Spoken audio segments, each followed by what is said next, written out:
Boa noite a todos, sejam bem-vindos a mais um estudo da obra de Kardec, o que é o Espiritismo. Tenho aqui ao meu lado os meus amigos de sempre, o José Fernando e o Lauro Rodrigues.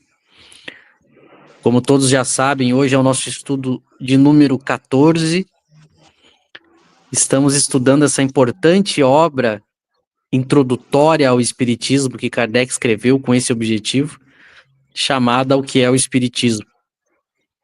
Nós ficamos aí 13 estudos, 13 semanas, refletindo sobre o preâmbulo da obra, sobre a definição que Kardec dá do Espiritismo, em que ele faz questão de, já no início da obra, definir o que é o Espiritismo. Nós ficamos 13 semanas analisando esse conteúdo.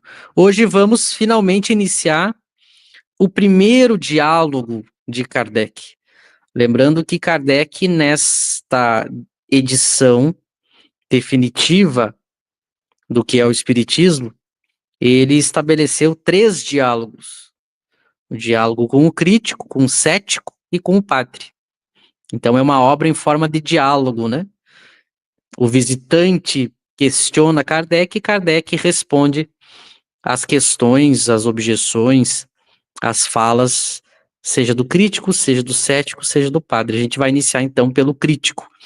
É muito agradável, muito interessante, muito rico a quantidade de assuntos que a gente vai ver, né? Porque ele vai passar por todo o Espiritismo.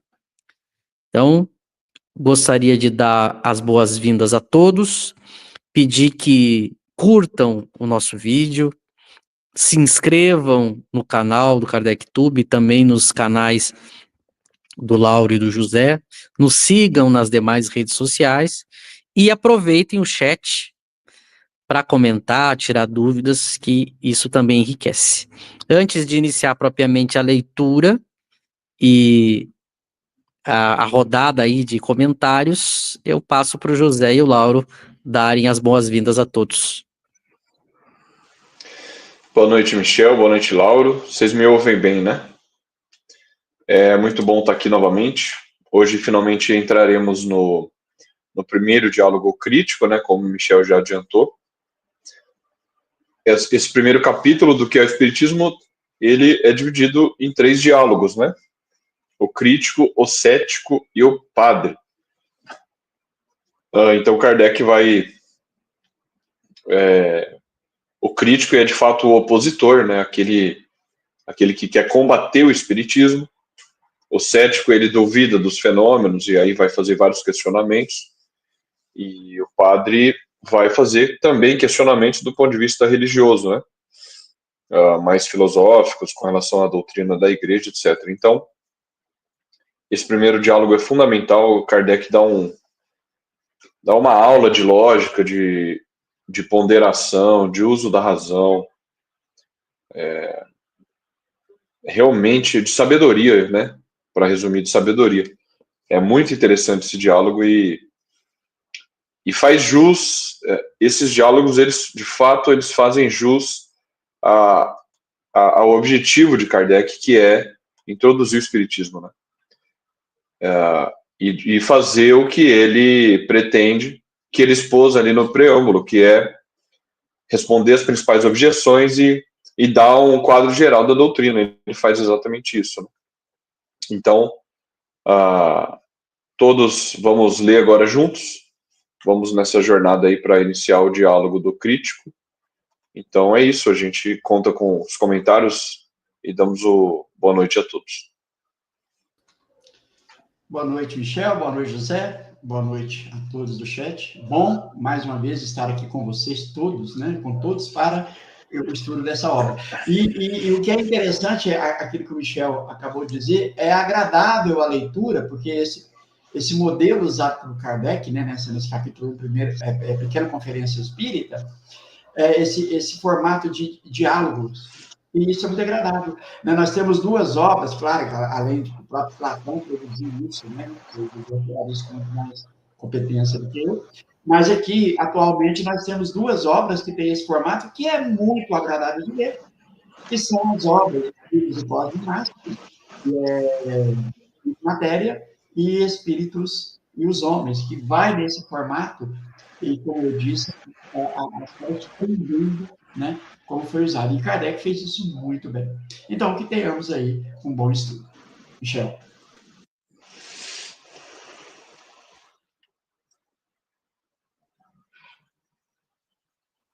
É isso aí.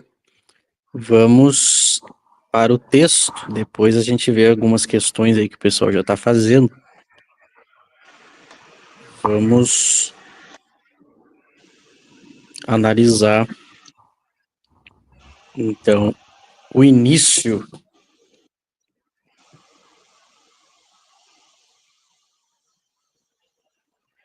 Como ele coloca aqui, o primeiro diálogo, o crítico. Então, o visitante, que é o crítico, vai dizer: confesso-vos, caro senhor, que a minha razão recusa admitir a realidade dos fenômenos estranhos atribuídos aos espíritos. Persuadido que estou de esses não terem senão uma existência imaginária. Entretanto, eu me curvaria diante da evidência se disso tivesse provas incontestáveis. Por isso desejo merecer-vos a permissão de assistir somente a uma ou duas experiências, para não ser indiscreto, a fim de convencer-me caso seja possível. E aí Kardec vai responder: desde que vossa razão repele o que nós consideramos irrecusável, vós a crede superior às de todos quantos não compartilham de vossas opiniões. Longe de mim o pensamento de duvidar do vosso talento e a pretensão de supor minha inteligência superior à vossa. Admiti, pois, que eu esteja iludido. É a vossa razão quem vou-lo diz, e não falemos mais nisso. Então, primeiramente, há muita coisa, é muito rico o diálogo, há muita coisa para a gente tratar e há várias possibilidades de reflexão. Eu vi, inclusive, que a Henriette perguntou, né? Esses diálogos ocorreram de verdade ou foi uma criação de Kardec?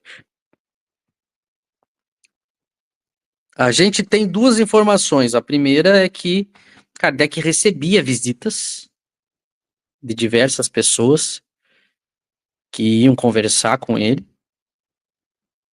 E a gente percebe também que muitas das críticas que ele ouvia através dos jornais, das cartas, de documentos da época, a gente percebe que ele se baseou em tudo isso para escrever esses diálogos, né? Então é muito parecido com o Livro dos Espíritos. A gente não sabe ao certo quais questões ele realmente diretamente perguntou aos espíritos. Às vezes existiam textos corridos que ele transformava em pergunta e resposta, né? Mas com certeza ele conversou isso com muitas pessoas, porque ele recebia muitas visitas, recebia muitas cartas, e a gente vê que várias falas que ele discute na revista, de pessoas que falavam nos jornais, ele transforma aqui em um diálogo, né? Então a gente pode dizer que os diálogos do que é o Espiritismo são baseados tanto em visitas reais quanto em falas reais que eram feitas não diretamente num diálogo à frente de Kardec, né? Mas que ele usava porque o assunto era interessante. Isso com certeza a gente pode afirmar. A primeira coisa é Kardec, como um gênio, ele não fazia nada por acaso ou sem importância. A característica dos grandes escritores é que eles pensam muito bem, inclusive na forma que eles vão utilizar para o seu texto, né? Então, quando Kardec escreve, por exemplo, 4 partes do Livro dos Espíritos, há um porquê serem 4 partes. Quando Kardec coloca as 10 morais lá no Livro dos Espíritos como 10 leis morais, há um porquê de serem 10 leis morais. E assim toda a sua obra. Então você veja, se ele escolheu como visitantes o crítico, o cético e um padre, isso tem uma razão de ser. Tem algo por trás, né? Kardec sempre procurava, quando ia construir os seus textos, ele procurava abordar o assunto de uma maneira que fosse o mais completo possível. Tanto que quando ele vai escrever o Evangelho segundo o Espiritismo, que é a moral espírita, para citar um outro exemplo, ele diz assim em alguns momentos, é uma teoria moral para todas as circunstâncias da vida. Então veja, significa que ele procurou fazer uma teoria moral que abrangesse todos os contextos possíveis. Então vejam sempre a ideia dele apresentar a teoria da maneira mais completa possível. Essa era uma obstinação dele. Tanto é que a gente veio a descobrir, graças àquela obra do Cosme Massi, a didática, né, do livro, a estrutura didática do Livro dos Espíritos, que é o primeiro livro do Cosme, ali fica, o Cosme mostra muito bem como o Livro dos Espíritos conseguiu abranger todas as situações possíveis do espírito no universo. Então, esses vários exemplos que eu estou dando sempre me fez refletir que se ele escolheu o crítico, o cético e o padre, é porque isso tem alguma razão, né? Sempre foi um ponto que eu prestei atenção. Coincidentemente, e aqui é apenas uma pobre especulação, eu estava lendo há alguns dias esses livros introdutórios de filosofia. Sempre tem algum professor, algum escritor que escreve livros introdutórios para quem está iniciando estudos em filosofia, né? Tem esses livretos que resumem a história da filosofia, tem muita coisa, né? Claro que nem tudo é de qualidade.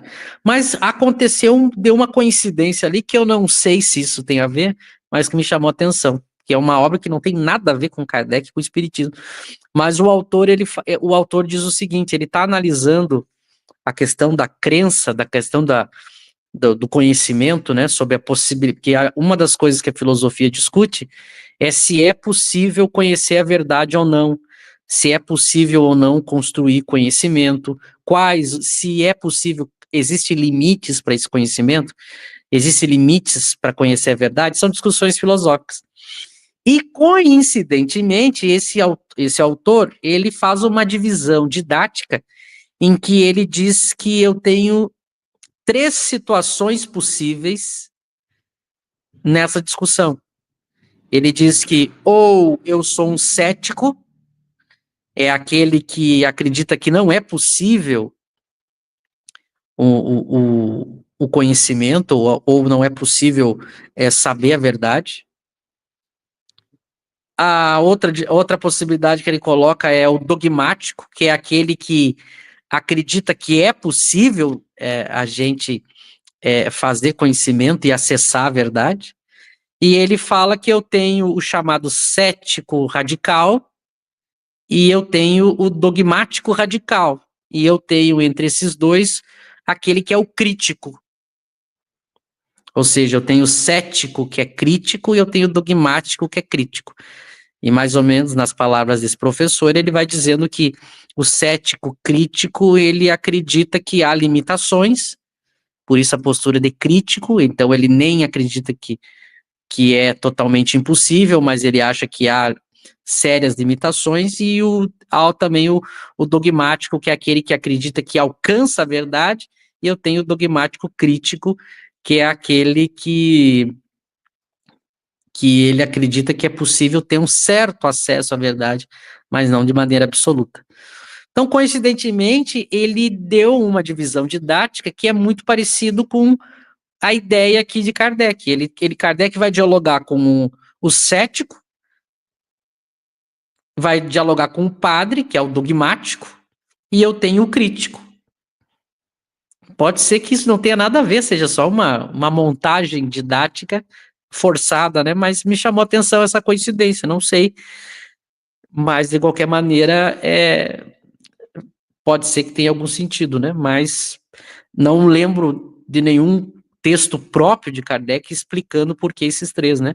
Mas eu quis dividir com vocês essa reflexão que eu fiz e essa coincidência que acabou me levantando essa especulação. Não sei se é isso, né?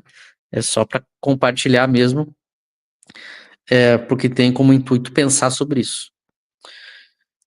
Por fim, antes de passar para o José e para o Lauro, da minha parte, eu quero que, antes de olhar propriamente o conteúdo do que o crítico pergunta, afirma, e aquilo que Kardec responde, eu peço ao estudioso que preste atenção em duas coisas.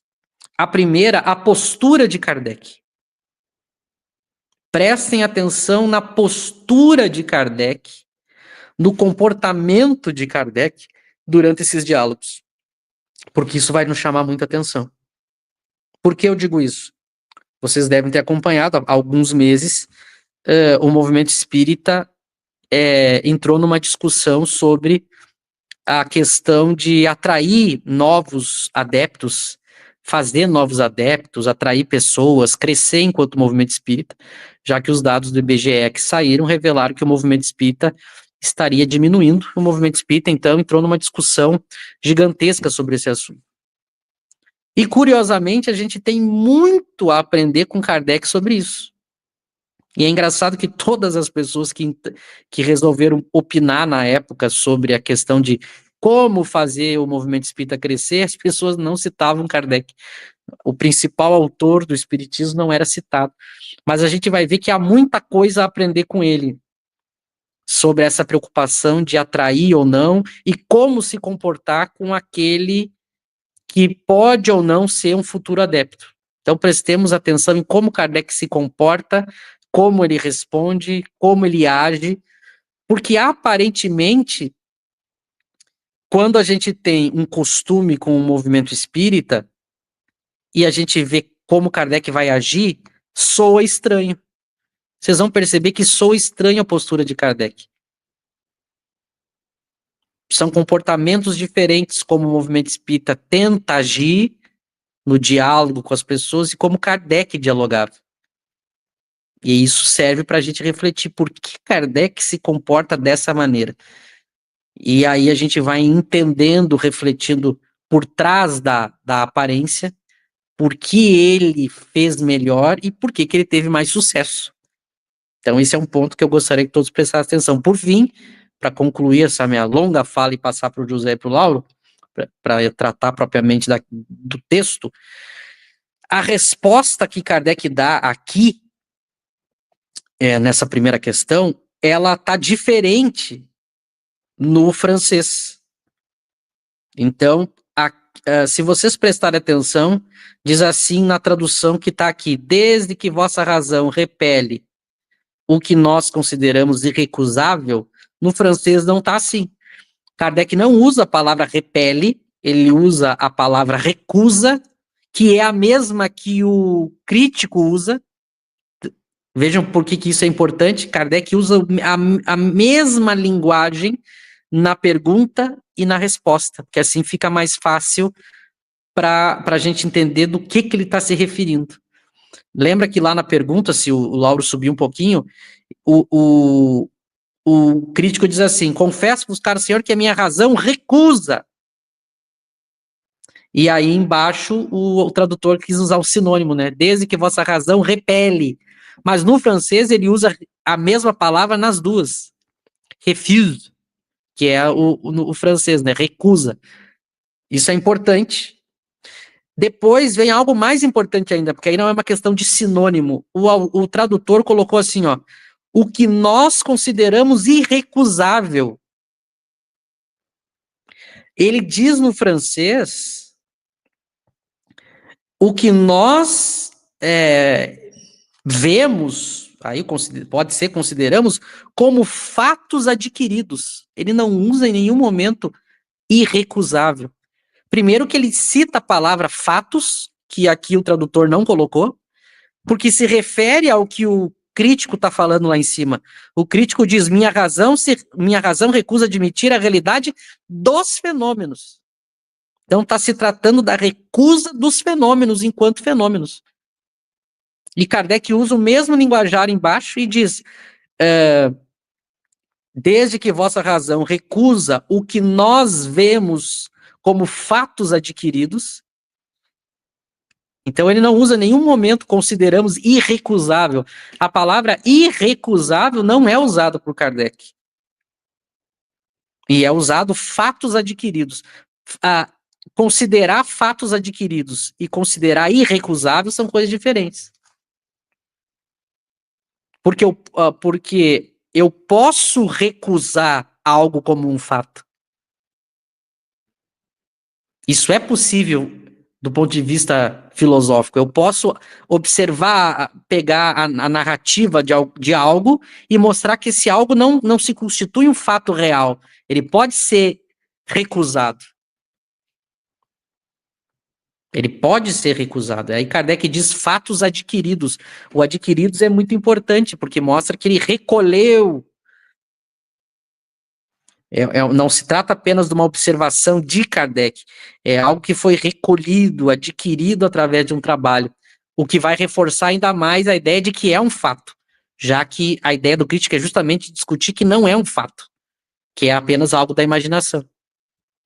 Então isso eu quis chamar a atenção, agora eu deixo para o José Paulão tratar mais de frase por frase e depois eu volto para também complementar se for necessário. Passo para vocês.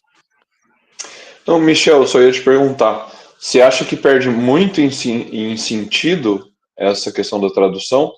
Porque assim, eu não parei para meditar em cima, mas numa primeira olhada, não me parece que perca tanto em sentido. Eu entendo que você fala dos fatos adquiridos, né? Deixa mais explícito, talvez. Na verdade, a questão dos fatos adquiridos evidencia mais a ideia da observação e de que não é uma criação da imaginação de Kardec.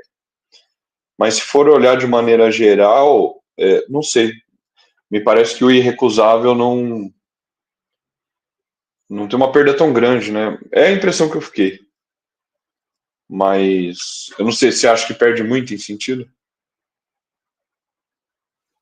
Tu quer que eu responda agora ou quer esperar depois da volta do... Não, pode responder, pode responder. É que assim, para já entrar no texto em si, o que o crítico vai tentar fazer para recusar o fato é usar, ele vai colocar como base a razão dele. Quando o Kardec vai dizer, se a gente pegar a tradução do português, nós consideramos irrecusável, parece que Kardec também, para admitir, enquanto o crítico usa a própria razão para recusar, parece que Kardec, para admitir, também usou a própria razão. Ó, desde que vossa razão repele o que nós consideramos irrecusável, parece que Kardec usou a mesma base para apoiar, a mesma base que o crítico usou para negar a minha razão. E, aliás, a resposta de Kardec vai ser justamente para criticar isso no crítico. Vai mostrar para o crítico que a questão aqui não é o uso da minha razão pessoal. Esse vai ser o principal ponto que Kardec vai mostrar para o crítico, por que ele se equivoca. Porque eu não posso usar a minha razão como o fator para determinar se algo é real ou não é. Ainda mais que ele, além de usar a sua própria razão, ele nem viu os fenômenos, tanto que ele está pedindo para ver. Então, por isso que quando Kardec coloca aquilo que nós vimos ou vemos como fatos adquiridos, vai mostrar que Kardec está muito mais pelo conjunto de fatos, é o que vai levar ele a admitir, do que simplesmente a razão dele. Porque a recusa do crítico é a razão do crítico, mas a aceitação de Kardec não é apenas a sua razão. Está muito mais ligada aos fatos, que é isso que é o forte do espiritismo. Então é mais nesse sentido. Claro que eu poderia fazer uma interpretação correta, mas o que eu observo é que o tradutor, ele inventou demais aqui, sendo que era muito mais simples ter feito a tradução literal. Entendeu? Claro que eu poderia fazer uma interpretação correta, poderia, com uma tradução mas ele, a invenção, o tradutor mexeu demais no meu entendimento, e ela acaba dando margem para não ficar bem claro. E só o fato disso já atrapalha um pouco, né? É só nesse sentido. Não entendi seu ponto agora. Faz sentido mesmo. Porque eles não estão partindo da mesma base, né? Essa é a questão. Kardec já observou os fenômenos. O crítico não. Entendi, faz sentido mesmo. Talvez a tradução literal ela deixaria mais preciso, né? Mais preciso. Mas enfim, é bem interessante o texto, né? É curioso que Kardec ele decide começar, como o Michel estava falando, Kardec não faz escolhas aleatórias, né? Ele decide começar todo esse diálogo, o crítico, o cético, o padre, ele começa exatamente porque o espiritismo poderia receber várias críticas diferentes, né? Os ataques que o espiritismo sofreu vêm de vários lados. As pessoas têm estratégias diferentes para criticar. Kardec escolhe começar por essa, né? Que é a base de tudo, perceba. Se você recusa o espiritismo, ele começou pelos fenômenos. Ele começa observando fenômenos. Dos fenômenos, Kardec estuda os fenômenos, compreende o funcionamento, a lei que rege os fenômenos. Daí ele chega no mundo espiritual, que o fenômeno é material no primeiro momento, percebe? O fenômeno é material no primeiro momento, a causa dele é espiritual.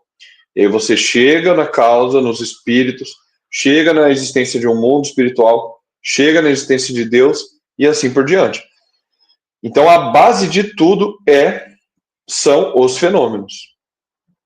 Então é muito inteligente de Kardec começar por isso. Se o crítico recusa a própria realidade dos fenômenos, não há nada mais o que fazer. É muito inteligente a opção de Kardec de colocar no início do diálogo já essa objeção da realidade dos fenômenos, e também é muito inteligente a resposta que ele dá ao crítico, né? Porque se a pessoa recusa que o fato aconteceu, fica muito difícil você ter um diálogo produtivo. Fica muito difícil a pessoa avançar alguns passos naquela ciência, naquela teoria, se ela recusa o próprio fato. É muito difícil.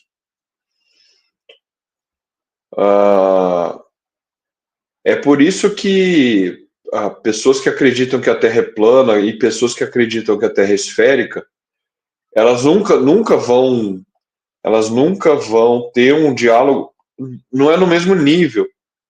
Você está partindo de bases diferentes. Então, é muito inteligente de Kardec colocar essa objeção como logo no início do diálogo, né? Porque se a pessoa recusa a realidade do fenômeno, ela não vai compreender o funcionamento do fenômeno. Não compreende o funcionamento, não compreende a lei que regula o fenômeno. E aí ela não vai aceitar o mundo espiritual, não vai aceitar a existência de Deus, nem nenhum outro princípio filosófico do espiritismo. Então, o que o Michel comentou da maneira como Kardec lida com o crítico aqui é fundamental para nós. A gente aprende aqui a responder às objeções, a gente aprende a ter um quadro geral do espiritismo, e a gente aprende a lidar com os críticos, porque nós também precisamos ser estratégicos na hora de lidar com os críticos, né? É o que Kardec diz. Nunca vai faltar pessoas de boa vontade para conhecerem o Espiritismo. Existem pessoas, e isso falando da minha experiência pessoal, vocês devem ter algo parecido também. Existem pessoas muitas pessoas que são céticas com relação aos fenômenos, que duvidam. Mas como pode isso acontecer? Como pode uma mesa girar, etc. É muito difícil vencer o ceticismo dessa pessoa tendo já essa predisposição a negar o fenômeno, né? Pessoas que eu tô me referindo a pessoas que não são espíritas. E eu conheço várias outras pessoas que também não são espíritas que não têm esse ceticismo com relação aos fenômenos.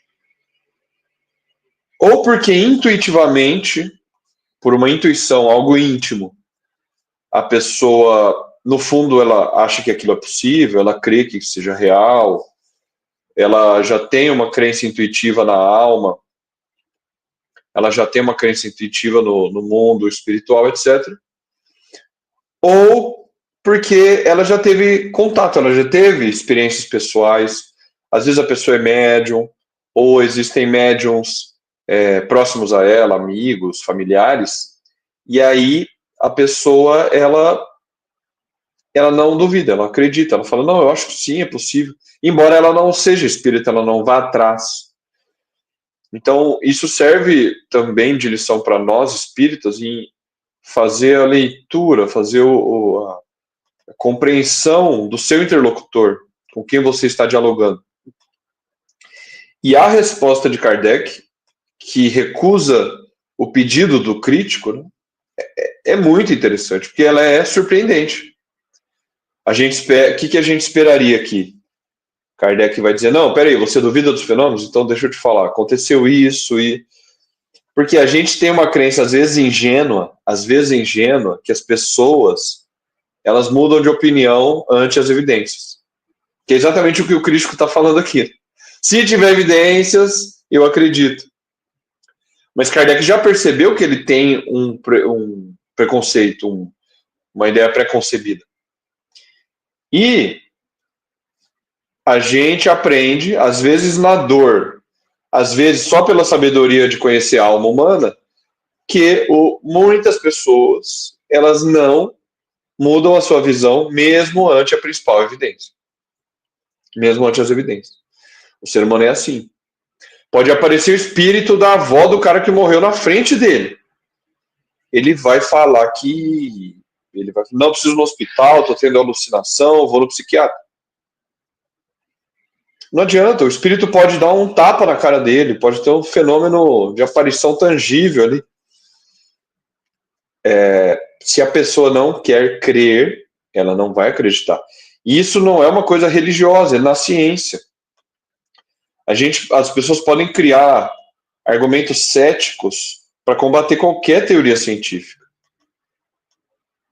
O ceticismo, quando ele vai tomando a alma da pessoa, você pode, até o Michel comentou o caso da filosofia, existem filósofos profissionais dedicados a serem céticos, né? A duvidar dessas coisas, duvidar de qualquer teoria científica, duvidar de que o conhecimento é possível, etc.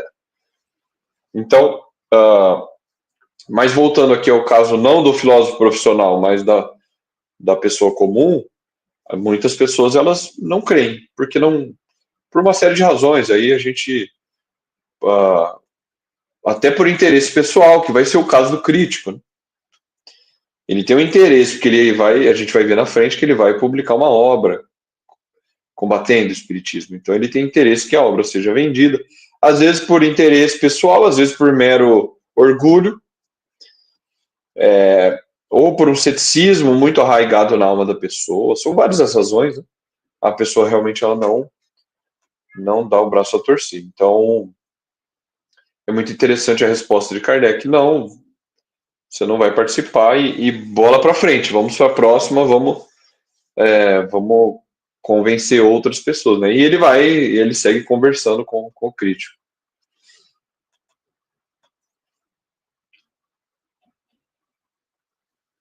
Michel, se você puder colocar o compartilhamento aí, por favor. eu só quero voltar aqui no assunto da tradução, porque, por exemplo, eu tenho 2 obras que eu adquiri pela Amazon, né, no Kindle, que fiz errado aqui. As traduções são iguais às que estão no Kardecpédia, né? Veja, olha. Não, deixa eu ver aqui, visitante. Aqui é Kardec respondendo, olha, já que a vossa razão repele, né? Então, e na outra, que eu nem vou mostrar, porque é idêntica a essa aqui, então eu acredito que usaram, né, essa tradução, depois eu quero ver nos PDFs que estão disponíveis aí na internet, usaram essa tradução para colocar no Kardecpédia. Estou aqui também conjecturando, teria que ir comparando, né, as traduções aqui durante todo o estudo. Né, eu também eu não tinha olhado por esse ângulo que o Michel colocou. Eu também confesso que a explicação ela realmente dá a entender uma outra postura de Kardec, né? Já de cara aqui mostrando que o espiritismo ele não foi fundado sobre uma opinião qualquer, né? Os princípios, mas sim a base é uma base toda científica. Então o que o crítico ele repele simplesmente por uma opinião, por uma falta de vontade em pesquisar. E aqui eu vou até aprofundar no assunto, né? E aqui eu quero até conjecturar também, uma vez que as reuniões, né, eram muito comuns nos lares, na intimidade, pequenos grupos, né? É óbvio que Kardec não teria nenhum problema em dizer para ele assim, olha, né, forma um grupo aí, vai você mesmo experimentar, você mesmo observar, né, mas falta o quê para o indivíduo, né? Essa vontade, e aí é o que o José falou, uma vez que o crítico, ele não abre mão de que a sua razão é superior à razão das outras pessoas, mesmo apresentando fatos, ele ainda opta em negar os fatos, em continuar agarrado, né, a sua forma de pensar, porque ele acha ser superior, né, a razão dele ser acima de todos. Então, era só isso mesmo que eu queria trazer aqui, viu, Michel?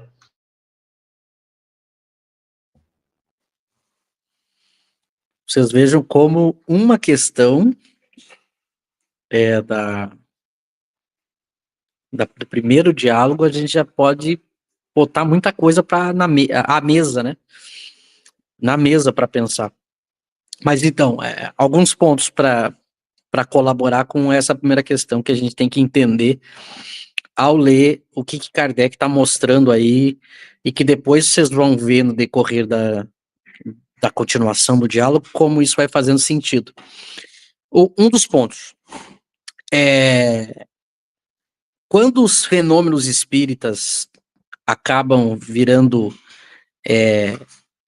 gerais no mundo todo, né, e chamando atenção no século XIX,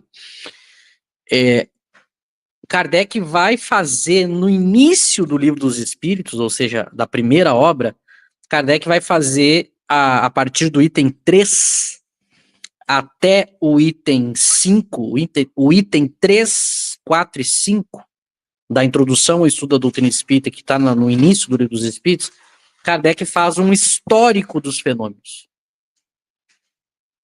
Então, por quê? Porque se eu vou explicar o fenômeno, eu vou propor uma explicação para eles, eu tenho que naturalmente falar deles. Mostrar quais são esses fenômenos e depois apresentar a explicação. E além de apresentar a explicação, apresentar os princípios que vão decorrer desses fenômenos. Isso é uma ordem natural de construção. Só que Kardec, como não era ingênuo, além de apresentar os fenômenos, ele vai discutir se realmente eram fenômenos. Que é o primeiro ponto que ele discute lá nessa introdução. São realmente fenômenos ou é algo que é inventado então eu tenho a má fé das pessoas, ou eu posso ter a boa fé, mas são pessoas iludidas. Elas acham que algo está acontecendo, mas esse algo não é exatamente o que está acontecendo, ou não é causado por esse algo que as pessoas pensam que é a causa. Então, Kardec discute, porque isso tem que ser discutido numa boa ciência, evidentemente, a própria a veracidade do fenômeno. Então, ele vai discutir isso. Só que para eu discutir se algo é real ou não, eu tenho que, evidentemente, observar os fenômenos, mas essa observação, isso vai muito, é interessante como isso vai muito ao encontro daquilo que naquele livro do Chalmers, do que é a ciência final, quem leu vai lembrar, ele fala da indução ingênua. A indução ingênua, onde o Chalmers vai discutir que a ingenuidade de achar que existe uma observação imparcial, né? Que eu posso observar sem ideias, sem teorias, sem bases filosóficas, racionais. Então, e Kardec sabia disso, porque em vários momentos ele vai dizer que não basta observar simplesmente com os sentidos os fenômenos. Que, pelo contrário, se eu não compreendo os fenômenos, ou seja, a parte filosófica, racional dos fenômenos, quando eu ver eles, se eu coloco uma pessoa que não tem nenhuma noção teórica, ela vai observar e vai sair mais incrédula do que ela entrou na observação. Então, Kardec tinha essa noção que a observação, pela simples observação, eu não faço ciência disso, nem me convenço disso. Por isso que é um diálogo entre um conjunto de fenômenos e um apoio racional filosófico, uma base teórica que me ajuda também nessa observação dos fenômenos. Agora vejam, no início do Livro dos Médiuns, Kardec chega a dizer assim: vamos primeiro tentar pensar do ponto de vista racional, abstraindo os fenômenos, a gente tenta fazer um exercício racional e lógico para ver se é possível racionalmente acreditar na existência dos espíritos. E aí ele constrói vários argumentos lá racionais para mostrar como é possível racionalmente eu admitir a existência dos espíritos. Aí Kardec diz, bom, se agora eu tenho uma boa racionalidade na ideia de que os espíritos existem, se eu junto isso com um conjunto de fenômenos, bom, agora eu tenho uma excelente teoria, porque ela me apresentou boas razões e ainda me apresentou um bom conjunto de fenômenos, que é o que vai se fazer dar característica para a melhor teoria possível. Agora vejam, dadas essas informações, vejam como é que o crítico se porta. Primeiro que ele admite que não teve acesso às experiências. Então a parte fenomênica ele não teve.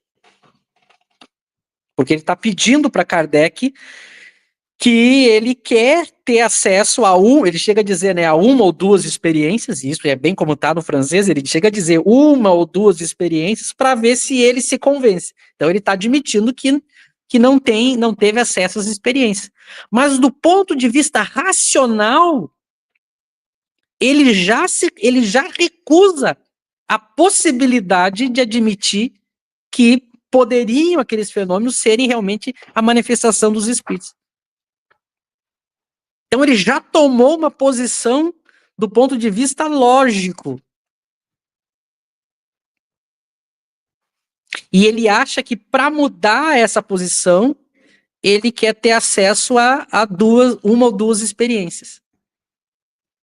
Então o primeiro ponto que Kardec vai mostrar para ele é que se eu usar como parâmetro apenas a questão racional, que é o que ele está usando, porque ele lembra que ele não teve acesso à parte da observação das experiências. Isso ele está pedindo. Mas agora Kardec está colocando para ele o seguinte: se eu ficar na discussão apenas da racionalidade ou do uso da razão para tratar do assunto, Kardec chega a dizer assim: bom, se você julga pela sua razão, a sua razão, ela julga que isso não são fenômenos reais, não são espíritos provocando esses fenômenos, então essa é a postura racional dele, nós pensamos que são os espíritos. Mas se a discussão é meramente racional, eu fico com a minha razão que admite a possibilidade e você fica com a sua que não admite, e ele diz, e não falemos mais nisso. Por quê? Porque é justamente o que Kardec vai mostrar nessa introdução do estudo do Espiritismo. O Espiritismo não vai ficar simplesmente na especulação filosófica. Por quê? Porque essa especulação filosófica, ela é de séculos. Qualquer especulação, por exemplo, eu posso ficar sempre numa discussão eterna de especulação filosófica. Vem um filósofo, cria todo um sistema filosófico dizendo que sim. Aí depois vem o outro em resposta e tenta mostrar que não. Aí depois vem o outro e diz que sim. Mas o que ele vai querer? Ele vai querer mostrar pro crítico é que ele não vai ir por esse caminho da disputa simplesmente racional, filosófica, especulativa. Ele não vai ir por esse caminho. Kardec, o Espiritismo, ele faz algo mais, ele não entra nessa discussão como mais um sistema filosófico. Ele vai mostrar isso na introdução do Livro dos Espíritos, ele vai falar isso no Prolegômenos do Livro dos Espíritos, ele vai falar isso na primeira parte do Livro dos Médiuns, durante toda a primeira parte, que são 4 capítulos, e o último capítulo da primeira parte, que é o 4º dos sistemas, ele vai mostrar por que o sistema espírita é diferente. Porque o Espiritismo ele vai dar um passo adiante nessa discussão, que é um passo que ninguém achava que era possível fazer. Então esse é o primeiro passo, não adianta eu ficar nessa disputa da razão. Por isso que Kardec diz, bom, então se a disputa aqui vai ser a discussão da minha razão contra a sua razão, é ad infinitum, né? Porque eu digo assim, eu venho e dou as minhas razões, você dá a sua. Bom, então não falemos mais nisso. Agora Kardec vai mostrar para ele que ele tem que partir de um outro ponto. E para ele poder mudar a razão dele, e ele está aqui querendo usar as experiências para isso, não vai bastar ele ver uma ou duas experiências. Aqui Kardec vai mostrar para ele o equívoco dele do meio que ele acha que é possível verificar se a razão está certa ou não. Ele acha o seguinte, para eu mudar a minha razão, eu quero ver uma ou duas experiências. Kardec vai mostrar para ele, não é assim que eu trabalho a razão. Aqui. Kardec nem vai ficar só no campo da discussão filosófica com ele, e também vai mostrar que as experiências que ele quer ver, não vai bastar simplesmente ele querer uma ou duas. Então, para eu formar a crença espírita, eu preciso de algo mais que isso. Algo mais do que a simples discussão filosófica. E quando eu parto para o domínio da parte das experiências, algo mais do que simplesmente eu analisar, eu observar algumas experiências. Isso não vai fazer com que você tenha condições de formar a crença espírita, como muitas vezes as pessoas pensam. Que basta eu ler uma meia dúzia de livros, ou basta eu ver uma meia dúzia de fenômenos. Pronto. Se eu tiver acesso. É por isso que a gente vai ter pessoas que criticam o espiritismo, que elas dizem assim, li o livro de Kardec e não me convenci. Participei de algumas reuniões mediúnicas e não me convenci. Mas o próprio Kardec já vai demonstrar que é óbvio que assim você não vai se convencer, porque não é assim mesmo. Mas o curioso é que não é assim mesmo para qualquer ciência. Esse que é o ponto bonito do espiritismo. Não é que seja algo do espiritismo o que Kardec vai mostrar que é necessário para se formar a crença. Isso vale para qualquer ciência. São necessários anos e um trabalho árduo de estudo e de observação para que eu possa ter uma crença sólida. Então eu não posso fazer uma crítica ou já decidir só porque a minha razão se recusa ou porque eu vou ter acesso a alguns fenômenos, como as pessoas pensam que é. Ingenuamente, isso é o que se chama da indução ingênua que o Chalmers trata, né? Então é como se imagina se eu levasse esse raciocínio para toda a ciência, né? Eu chego para o cientista e digo, se não for assim como eu quero, eu não vou acreditar na física, na química, não funciona assim. A formação de uma crença científico-filosófica, ela não se dá assim. É isso que Kardec quer mostrar para o crítico, que ele já começa errado. E é mais errado ainda porque ele se coloca na posição de um crítico. Depois Kardec vai mostrar para ele que essa postura dele está equivocada. Se ele fosse um bom crítico, ele não teria essa postura. Porque ele se coloca como um crítico, mas ele não se comporta como um bom crítico.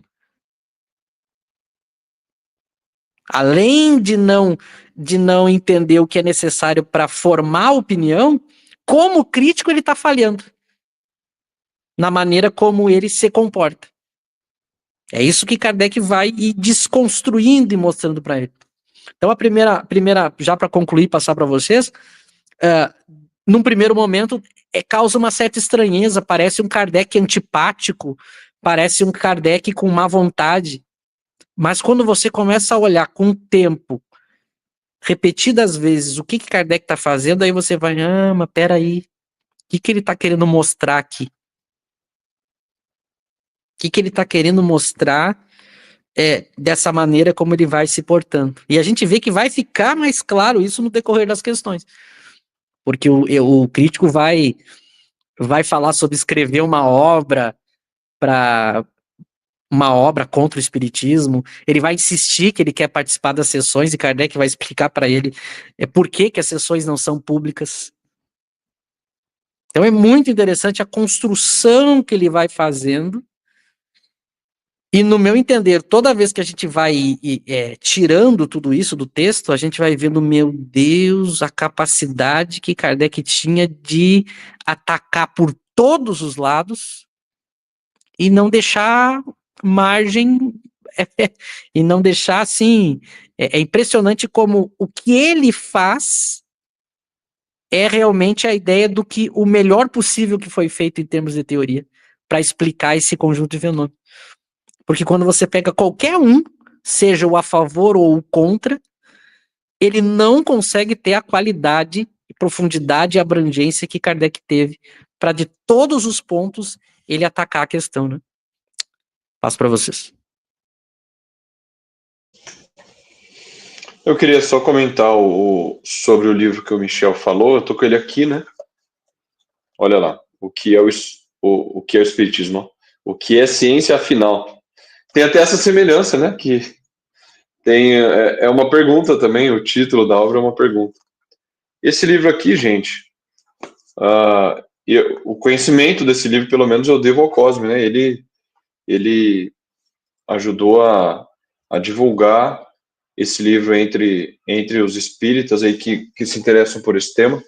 E eu recomendo a todos que quem tiver a curiosidade, quem tiver interesse, leiam esse livro, porque ele vai passar por várias teorias da filosofia, debatendo o conceito de ciência, né? O que é ciência. A gente fala tanto que o espiritismo é uma ciência,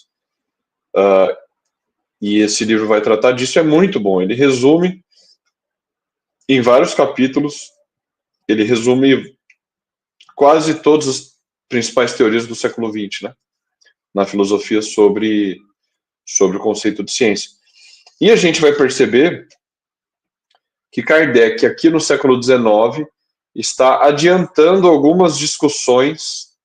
Isso é impressionante. no século XIX ele está adiantando algumas discussões que seriam feitas apenas ali a partir dos anos 30, 40. Os filósofos chegaram a algumas conclusões, por exemplo, a gente vai ter mais oportunidade nos próximos estudos de entrar em detalhes, né? Mas esse exemplo que o Michel citou, do indutivismo ingênuo, né? De achar que o ser humano ele consegue de forma pura e neutra observar os fatos da realidade exterior como se fosse uma máquina, né? Sem nenhuma ideia envolvida ali. O Chalmers vai mostrar isso nesse livro, como existia essa ideia no final do século XIX, começo do século XX, entre os filósofos, essa concepção, e depois isso vai ser abandonado, né? Ali nos anos 30, 40. E Kardec já tinha percebido isso. Dois observadores olhando para o mesmo objeto podem chegar a conclusões diferentes. E por que isso? Porque crenças, nível de conhecimento, o background, né, o repertório, a história da pessoa até ali, enfim, a subjetividade, as ideias da pessoa influenciam na maneira como a gente observa, experimenta o fenômeno. Isso é uma grande descoberta da filosofia da ciência, que Kardec já está adiantando isso ali no século XIX, né? Isso é impressionante. O exemplo que Kardec vai dar que o Chalmers vai dar aqui no livro O que é Ciência Final, é aquela questão do raio-x, né? Você pega um estudante no primeiro ano, vai observar um raio-x, ele não entende nada, ele vê uma mancha ali branca num pedaço de plástico preto. Agora, aquele professor que já está há 40 anos lá e que conhece a teoria e que também já habituou a sua visão àquilo, o professor vê o detalhe, vê a doença, etc. O que explica isso? Duas pessoas com o aparelho da visão é o mesmo, né? Do ponto de vista orgânico, físico, é o mesmo. O que explica duas pessoas olharem para o mesmo objeto e verem coisas diferentes? É exatamente a subjetividade, quer dizer, nesse caso, é o conhecimento adquirido pela teoria que um e outro têm em graus e níveis muito diferentes. Vai modificar a maneira como a pessoa observa e experimenta o fenômeno. Com o passar do tempo, quando o estudante vai para o segundo, terceiro, quarto, quinto ano, que ele adquire a teoria que explica aquilo, e também quando ele habitua o olhar dele, a observação, aí ele vai conseguindo olhar coisas que ele não via antes. Isso é muito curioso. Então, isso se aplica ao espiritismo. Se a pessoa vai para uma reunião mediúnica, que é o que o Michel mencionou aqui, uma reunião espírita, observar os fenômenos, pode acontecer alguma coisa ali que para ela passe despercebido, porque ela não conhece a teoria. Kardec vai dizer isso, né?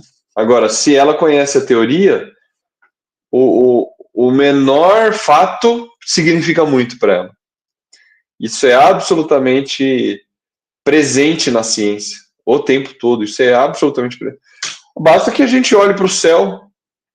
A gente não é astrônomo, que você olha para o céu e fala, nossa, que céu bonito, as estrelas. Você vai falar que o negócio é poético. Eu, no caso em São Paulo, que não consigo nem ver, né, porque a gente não vê estrela, mas quem está no interior consegue ver. Você não vai extrair nada dele. Agora, um astrônomo olha e vai falar constelação disso, constelação daquilo. Ele vai falar, olha que coisa interessante para você.